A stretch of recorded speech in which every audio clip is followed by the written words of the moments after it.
சற்று முன் கிடைக்கப்பெற்ற மிக மிக முக்கியமான செய்தி ஒன்று வெளியாகி உள்ளது. செந்தில் பாலாஜி நேற்று நடைபெற்ற தமிழக வெற்றி கழகத்தின் பிரச்சார கூட்டத்தில் கூலிப்படைகளை அனுப்பியதன் காரணமாகத்தான் இந்த சம்பவம், கோர சம்பவம் அரங்கேறியுள்ளது.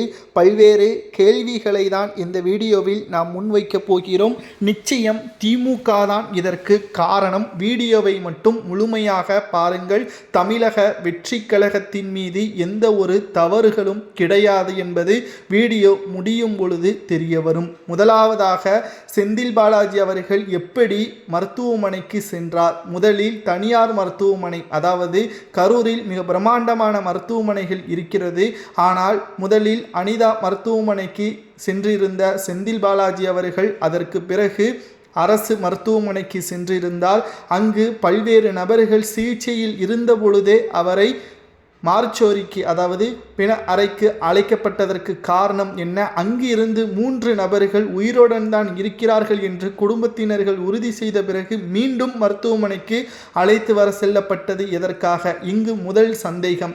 இரண்டாவது, தமிழக வெற்றி கழகத்தின் தலைவர் விஜய் அவர்கள் பேசிக்கொண்டிருந்த பொழுது மின்சாரம் துண்டிக்கப்பட்டது. மேலும் அங்கு மக்கள் கூடியதன் காரணமாக பெருமளவிலான கூட்ட நெரிசல்கள் ஏற்படும் பொழுது மின்சாரம் துண்டிக்கப்பட்ட நேரத்தில் விஜய் அவர்கள் மீது செருப்புகள் வீசப்பட்டதையும் நாம் பார்த்திருந்தோம்.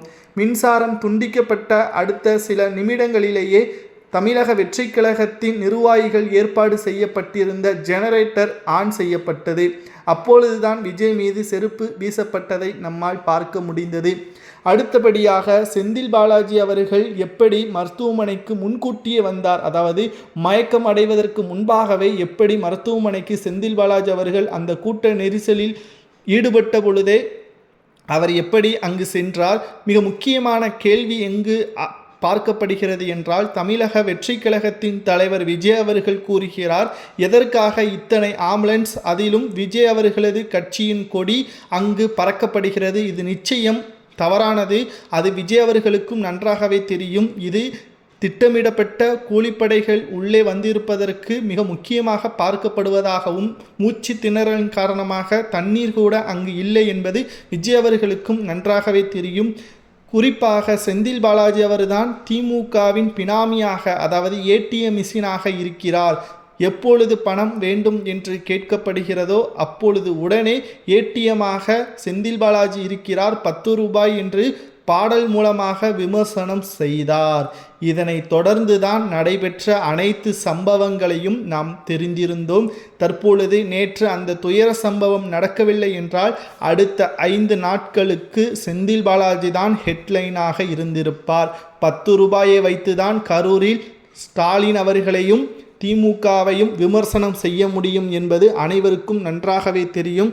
ஆனால் அது விஜய் அவர்கள் பேசினால் இன்னமும் அது ஹாட் டாபிக்காகவே மாறக்கூடிய தன்மையும் இருக்கிறது. கரூரில் முப்பெரும் விழாவா, 30 பேர் கொண்டு நடத்திய விழாவா என்றும் பேசியிருந்தார்.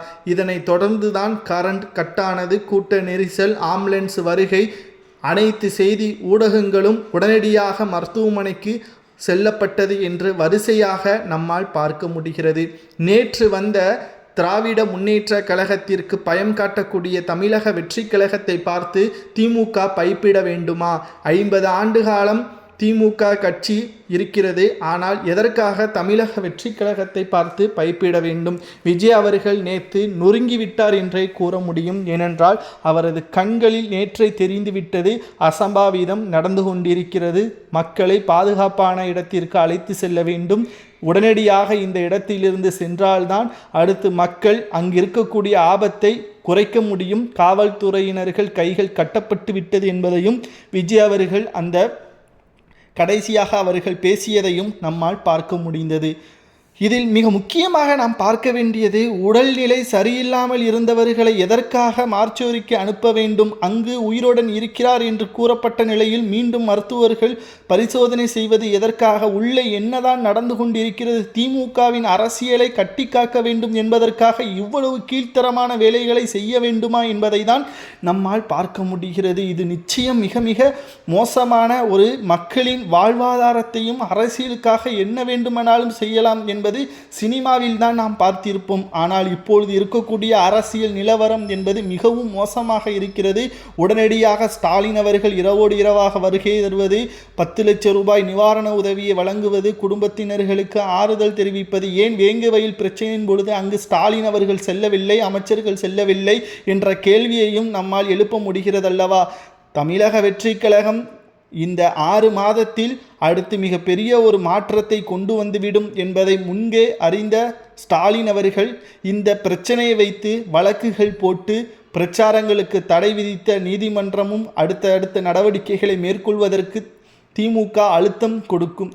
இதன் மூலம் அடுத்த 6 மாதங்கள் பிரச்சாரம் செய்ய முடியாத ஒரு சூழல் ஏற்பட்டால் எப்படி தேர்தலில் களம் காண முடியும்? இது அரசியலில் இருந்தே தாவேக்காவை ஒழிக்கும் நோக்கத்துடன் தான் திமுகவின் திட்டம். இதற்கு முன்னால் திருச்சி, திருவாரூர் போன்ற பகுதிகளில் ஒட்டுமொத்த ஆதரவும் விஜய் அவர்களுக்கு இருப்பதை பார்த்த பிறகுதான் கரூரை விட்டால் இனி திமுக அழிந்துவிடும் என்பதை உணர்ந்த ஸ்டாலின் அவர்கள் செந்தில் பாலாஜி அவர்கள் மூலமாக கூலிப்படைகளை வைத்து ஒட்டுமொத்தமாக திமுகவின் ஆட்சி அதிகாரத்தை பயன்படுத்தி தாவைக்காவை சுக்குநூறாக உடைத்துவிட்டது நேற்று கரூர் சம்பவம் என்பதையும் நம்மால் பார்க்க முடிகிறது. 39 பேர் மக்கள், பொதுமக்கள், அப்பாவி மக்கள் உங்களது அரசியல் ஆட்சியை தக்க வைத்து கொள்ள வேண்டும் என்பதற்காக இவ்வளவு கீழ்த்தரமாக செயல்படுவது சரியா என்பதுதான் மக்களின் கேள்வியாகவும், தமிழக வெற்றிக் கழகத்தின் தலைவர் விஜய் அவர்கள் எதற்காக மருத்துவமனைக்கு செல்லவில்லை, பாதிக்கப்பட்ட குடும்பத்தை ஏன் சந்திக்கவில்லை என்று கேட்கிறார்கள். இதில் கூட இவர்கள் அரசியலா? பாதிக்கப்பட்டது தமிழக வெற்றிக் கழகத்தின் தொண்டர்கள், பொதுமக்கள். இது விஜய் அவர்களுக்கு எவ்வளவு பெரிய பாதிப்பை ஏற்படுத்தும் என்பது நாம் அனைவருக்கும் நன்றாகவே தெரியும். மீண்டும் அவர் அந்த இடத்திற்கு வந்து மீண்டும் மிக பிரமாண்டமான அசம்பாவிதங்கள் ஏற்பட்டால் அது மிகப்பெரிய ஒரு கெட்ட பெயரை தான் மீண்டும் ஏற்படுத்தும். செய்தியாளர்களை சந்திக்காமல் சென்று விட்டார் என்று கூறுகிறார்கள். செய்தியாளர்களை சந்தித்தால் நீங்கள் எப்படி கேள்விகள் கேட்பீர்கள்? அதற்கு பதில்கள் கொடுத்தாலும் அதற்கான குளறுபடியான விமர்சனங்களை தான் முன்வைப்பீர்கள் என்பதை தெரிந்துதான் அவர் விமான நிலையத்திற்கு சென்றார் என்பதையும் நம்மால் பார்க்க முடிகிறது. கூலிப்படைகளை வைத்து செந்தில் பாலாஜியின் இந்த அரசியல் ஆட்டம் என்பது நிச்சயமாக திமுகவிற்கு மிகப்பெரிய ஒரு எச்சரிக்கையாக தமிழக மக்கள் போடக்கூடிய ஒரு ஓட்டு தலையெழுத்தை மாற்றக்கூடியதாக மாறும். செந்தில் பாலாஜி அவர்கள் 10 ரூபாய் என்று விமர்சனத்தை விஜய் அவர்கள் முன்வைத்ததற்கு இத்தனை பொதுமக்களின் விளையாட்டாக செந்தில் பாலாஜி நடத்திய இந்த அசம்பாவிதம் பொதுமக்களின் வாழ்க்கையவே கேள்விக்குறியாக மாறிவிட்டது. இது சரியா தவறா? இதுதான் தமிழக வெற்றிக் கழகத்தின் உண்மைத்தன்மை, திமுகவின் உண்மைத்தன்மை. இதில் யார் மீது தவறு இருக்கிறது என்பதை இப்பொழுது கமெண்டில் கூறுங்கள்.